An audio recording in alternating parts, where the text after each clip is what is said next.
Nos encontramos en el Salón de Profundis, en el sector específicamente del refectorio. Este edificio fue construido en el periodo colonial por la Orden de los Franciscanos y se comienza a construir en 1693 hasta 1695 según la documentación que posee la Orden.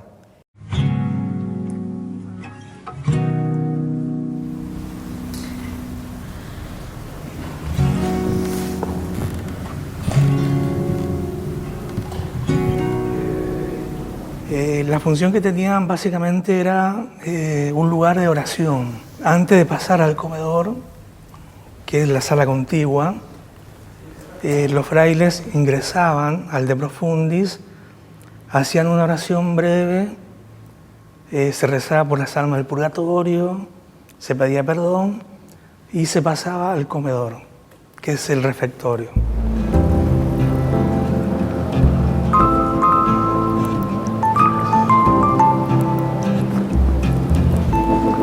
La Córdoba de la época de fines del 17, principios del 18, cuando se construye el de Profundis y el resto del convento franciscano, era una ciudad que estaba ya bastante consolidada alrededor de la plaza y las manzanas inmediatas, es decir, los dos anillos inmediatos a la Plaza San Martín.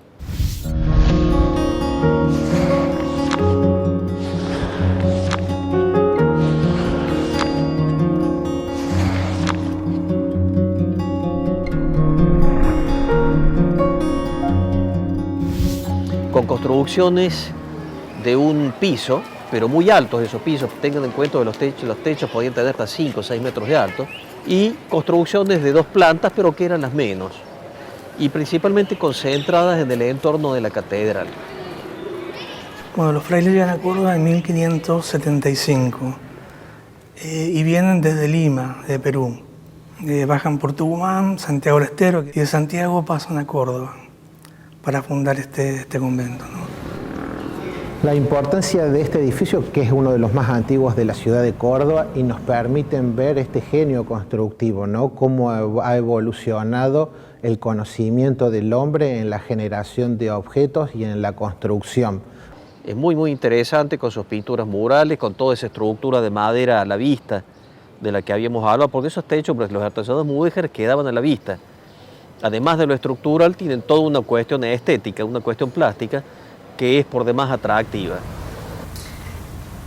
Una de las cosas que podemos ver en este techo son las dimensiones y el largo de las vigas, que prácticamente tienen 8 metros de luz, con lo cual en la región de Córdoba no había árboles de semejante envergadura para poder hacer este tipo de construcción. Muchas de estas maderas se trajeron de la zona misionera, de la región de las misiones guaraníticas, y se traían en muchas de las ocasiones en balsas por el río Paraná hasta llegar a la zona de Santa Fe, en donde allí se pasaban a carretones que los traían hasta Córdoba.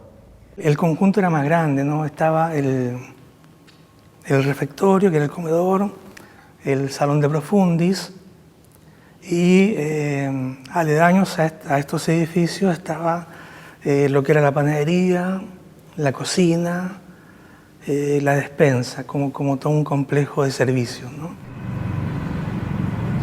En la materialización de toda esta arquitectura hay de todo un poco. Hay desde profesionales, arquitectos, constructores, albañiles, carpinteros, gente con formación, gente idónea. Es muy gracioso un documento del siglo XVII, que se estaba construyendo el cabildo, y el único albañil de la ciudad de Córdoba lo meten preso por algún desacato o alguna cosa de ese tipo. Entonces la obra del cabildo queda paralizada. Entonces las autoridades llegan a un acuerdo con este albañil para que durante el día trabajara en las obras del cabildo y de noche tenía que volver a la celda. Y se ahorraron unos cuantos pesos porque no le pagaban por estar preso, precisamente.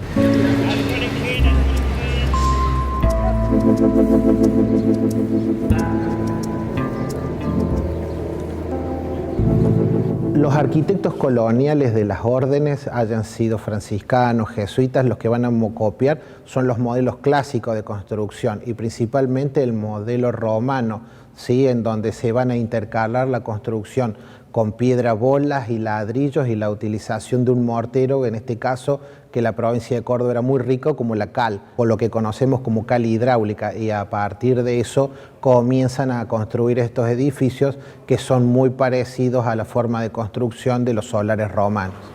Pensaba con una proyección de 1, 2 o 3 siglos, la idea era que eso persistiera. Construir era muy caro, entonces se hacía con proyección de futuro, que durara. Entonces, la ciudad tenía que ser, la ciudad es una manifestación de un momento cultural y de una sociedad que la produce.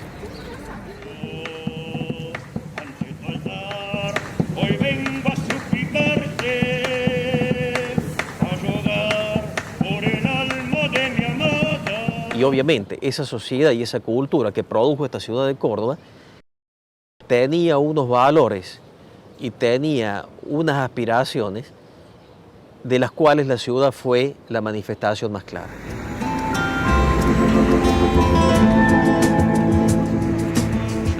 De esta arquitectura del periodo virreinal o del periodo hispánico es muy poco lo que queda, desgraciadamente.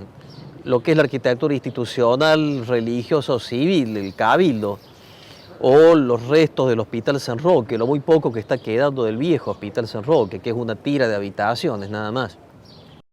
El desarrollismo ha tenido muy poco incorporado la idea de la protección del patrimonio cultural, ¿sí? O sea, el desarrollismo que empieza a darse ya a partir de 1880 en la ciudad es un desarrollismo que avasalla incluso en sus inicios hasta con los pueblos originarios. Córdoba a partir de 1950 empieza un proceso de modificación y alteraciones en su traza urbana y en sus construcciones, que es muy marcado, con lo cual lleva a que muchos de estos edificios sean intervenidos ya desde la década de los 60, 70, y en este caso en particular es un edificio que ha quedado inserto dentro de lo que es una galería comercial o lo que hoy diríamos un shopping. El Salón de Profundis como espacio de visita ha sido muy poco abierto desde la década de 1990, donde se empezaron tareas de restauración. Normalmente los que ingresan son investigadores que han realizado tareas arqueológicas en el edificio o restauradores, y lo que se realiza en la actualidad son simples tareas de conservación preventiva para evitar que el edificio se deteriore más. Se desmontó el techo, se desmontó la estructura de madera, se desinfectó, se desinsectó, se rearmó, se rehizo todo el techo y quedaba la parte de proyecto arquitectónico que no se llevó a cargo nunca porque nunca llegaron los fondos. Si bien en los 90 y a principios de los 2000 no eran montos tan altos, o sea, se podría haber hecho si hubiera habido voluntad política de hacerlo, ¿no? En combinación con la municipalidad, el gobierno en Córdoba y la orden, ¿no? Y eso se frena cuando no está la decisión política de hacerlo, ¿no?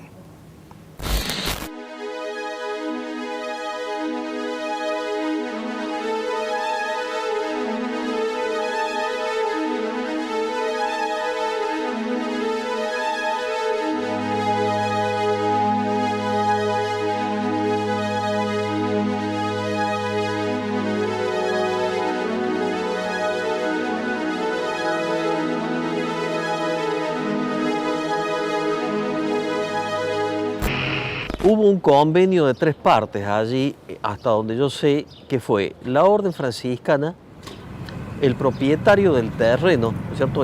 Quien fue el comitente para la construcción del centro comercial, intervino también la Fundación Getty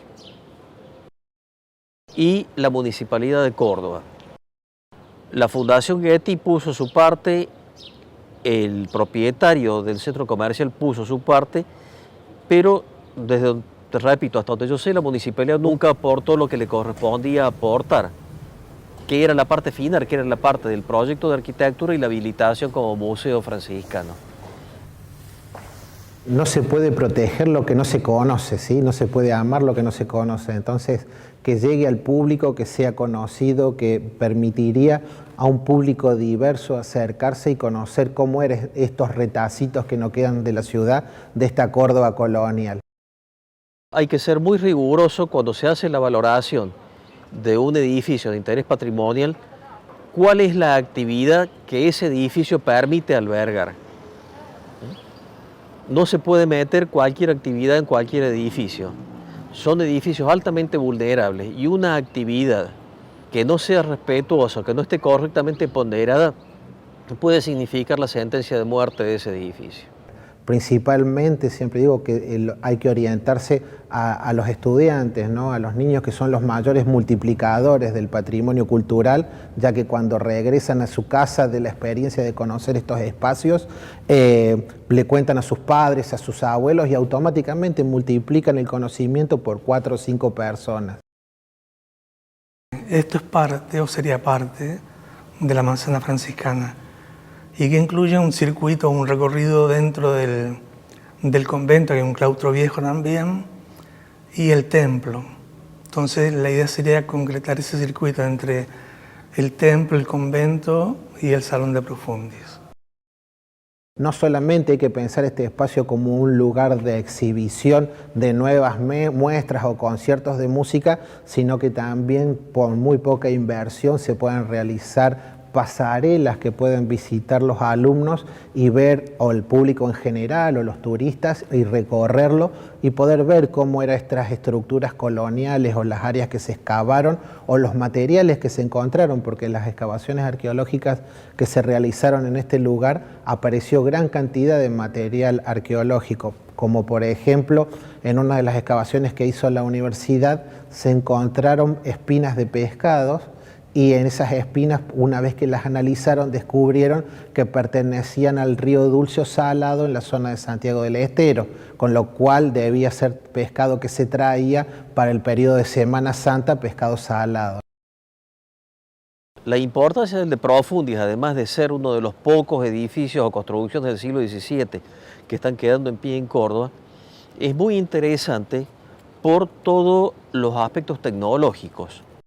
Una de las cosas que podemos ver en la ampliación de este edificio es cómo cambia la tecnología constructiva de piedras canteadas con cal, y al agregarse un nuevo muro medianero se pasa nuevamente de piedras aisladas a la construcción total en ladrillo. Esto nos habla de la evolución y cómo se dividió este edificio en dos.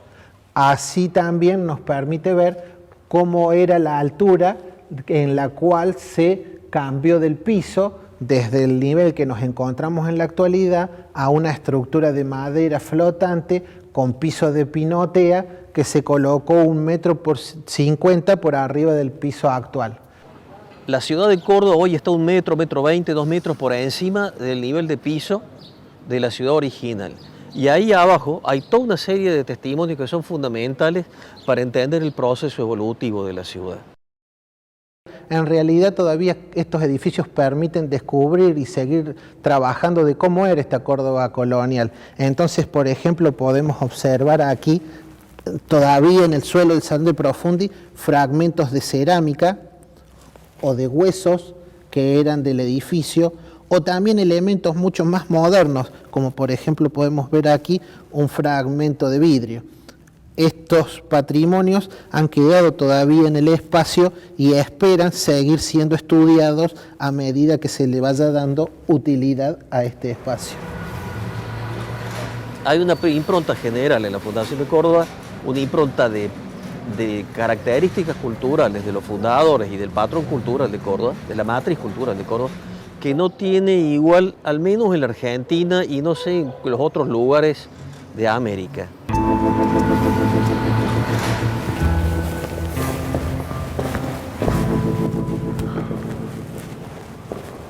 Las pinturas son del 1700, en donde se destacan las falsas ventanas.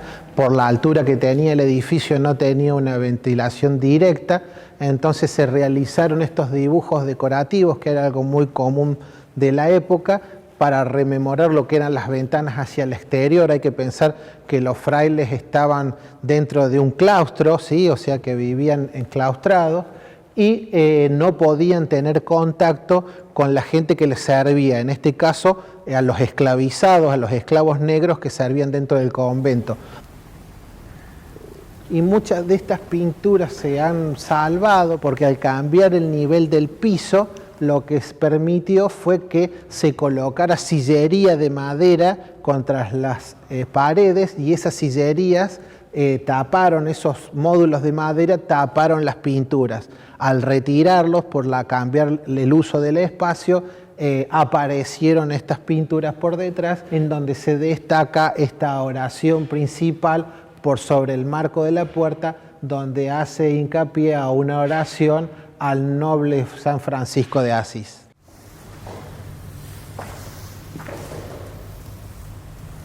Se ha perdido mucho de la Córdoba colonial. Y estos últimos años, la última década, los últimos 5 años, a lo mejor menos todavía, hay como un interés renovado, bueno, de recuperar eso, ¿no? El tema es que las cosas que se perdieron ya se perdieron, ¿no?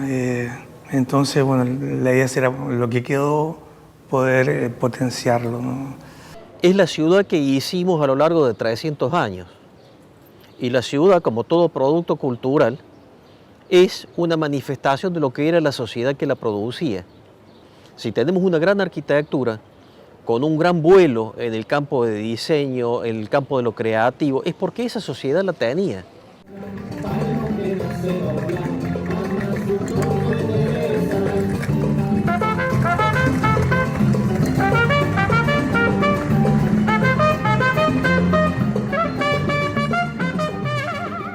Recién ahora se está generando la conciencia de que lo histórico, lo patrimonial, cultural, es valioso, es decir, es parte nuestra, ¿no? La historia no comenzó con nosotros, somos parte y no va a terminar con nosotros tampoco.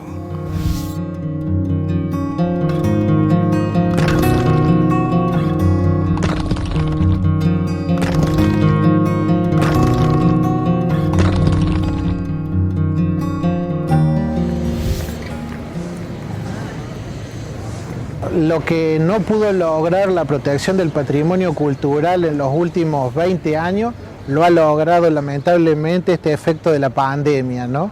Que se cierre la calle San Jerónimo y se le dé un uso más comercial y turístico, con lo cual es una medida muy acertada, porque la problemática de los colectivos que atravesaban la calle San Jerónimo afectaba directamente por vibración y por smog a los edificios patrimoniales como la Catedral, el Cabildo, el Museo Tejeda. Es importante que se recupere para Córdoba, que se conozca. Yo creo que la mayoría de la gente no conoce este espacio, ¿no? Entonces, difundirlo es una forma de abrir puertas para que se recupere y se ponga otra vez en funciones y en servicio, ¿no?